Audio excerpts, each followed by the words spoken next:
আসসালামু আলাইকুম দর্শক, আপনাদের সকলকে আরো একবার স্বাগত জানাচ্ছি আমার এই চ্যানেলে নতুন একটি ভিডিও দেখার জন্য। আশা করি আপনারা সকলেই ভালো আছেন। আলহামদুলিল্লাহ, আমরাও বেশ ভালো আছি। আজকে আমি আপনাদের রান্না করে দেখাবো দুর্দান্ত স্বাদের মোচার ঘন্ট। আর এই মোচার ঘন্ট খেতে এতটা মজা, সেটা যে না খেয়েছে সে বলতে পারবে না। মোচা খাওয়াটা বাচ্চা থেকে বুড়ো সকলের জন্যই অনেক বেশি উপকারী, আর এর মধ্যে থাকে প্রচুর পরিমাণে আয়রন, তাই সবার জন্যই ভালো। তো চলুন আর দেরি না করে চলে যাই পুরো রেসিপিতে।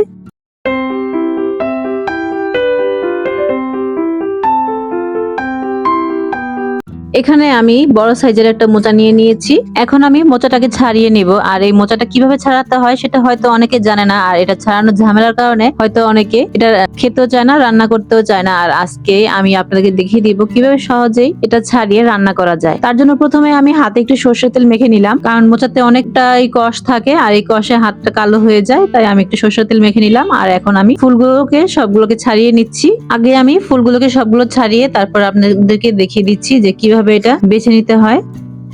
ফুলগুলো ছাড়ানোর পর এখানে আমি একটা ফুল নিয়ে আপনাদেরকে দেখিয়ে দিচ্ছি কিভাবে এটা নিতে হয়। এই ফুলের ভিতরে একটা শক্ত অংশ থাকে কাঠির মতো, সেটাকে ফেলে দিতে হবে, আর একটা প্লাস্টিকের মতো অংশ থাকে সেটাকেও ফেলে দিতে হবে। এই দুটো জিনিস কিছুতেই রান্না করা যায় না, কারণ এগুলো সিদ্ধ হয় না, আর রান্না করলেও এটা খেতে ভালো লাগে না। তাই আমি এখন একে একে সবগুলো ফুল থেকেই এই শক্ত কাঠির মতো অংশটা ফেলে দিচ্ছি। আপনাদের বোঝার সুবিধার্থে আমি বেশ কয়েকটি ফুল এরকম বেছে বেছে দেখিয়ে দিচ্ছি। একে একে আমি সবগুলো ফুল পরিষ্কার করে নিব। এই যে দেখুন, আমি সবগুলো ফুল পরিষ্কার করে নিয়েছি, আর এখন এগুলোকে আমি কুচি কুচি করে কেটে নিব।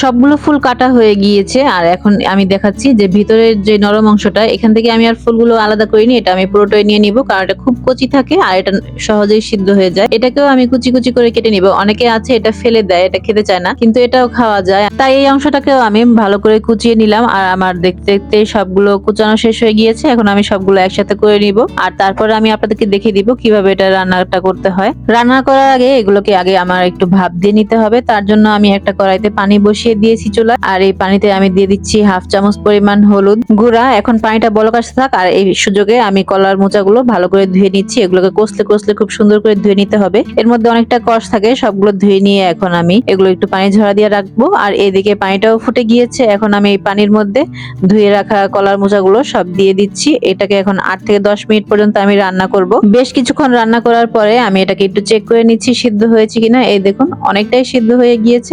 আমি আর বেশি সিদ্ধ করব না, কারণ এটাকে আবার রান্নাও করব। এখন আমি এখান থেকে পানিগুলো ঝরিয়ে দিব, একটা ছাঁকনির সাহায্যে পানিগুলো ঝরিয়ে এটাকে একটু ঠান্ডা করে নিব। এরপর চলে এলাম মূল রান্নায়। আর এখানে শুরুতেই আমি চুলায় একটি কড়াই বসিয়ে গরম করে নিয়েছি, তার মধ্যে দিয়ে দিচ্ছি সরিষার তেল।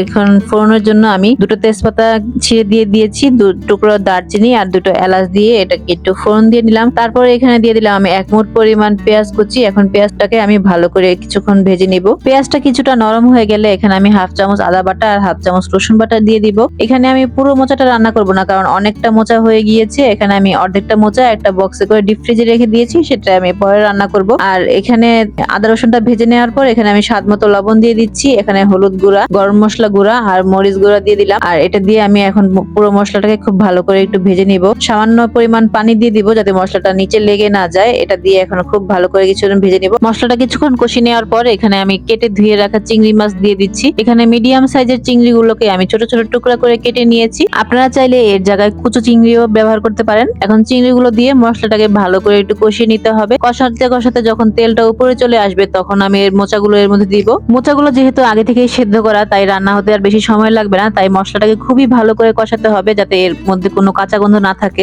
আপনারা চাইলে এই মোচার ঘন্টর সাথে আলু দিতে পারেন, আলু দিলেও খেতে খুবই ভালো লাগে, কিন্তু আমি আলু দিচ্ছি না আজকে শুধুমাত্র চিংড়ি দিয়ে মোচাটাকে রান্না করছি। দেখুন, তেলগুলো সবটাই উপরে চলে এসেছে। এখন আমি মোচাগুলোকে এর মধ্যে দিয়ে দিব।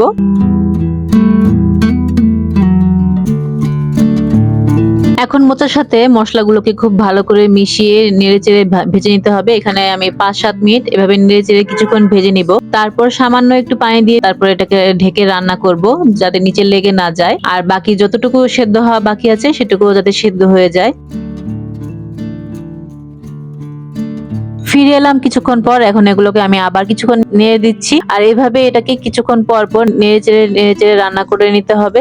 ভাজতে ভাজতে এর কালারটা যখন চেঞ্জ হয়ে আসবে আর সুন্দর একটা সুঘ্রাণ বের হবে, তখনই বুঝতে হবে যে রান্নাটা হয়ে গিয়েছে। বেশ কিছুক্ষণ ভেজে নেওয়ার পর এখন আমি দেখতে পাচ্ছি যে রান্নাটা প্রায় হয়ে গিয়েছে। আমি একটু টেস্ট করে নিয়েছি, লবণ মরিচ সবই ঠিক আছে। এখন এর উপরে কয়েকটা কাঁচা মরিচ চিড়ে দিয়ে দিয়েছি। ব্যাস, হয়ে গেল আমার রান্নাটা। চলুন পরিবেশন করে নিই।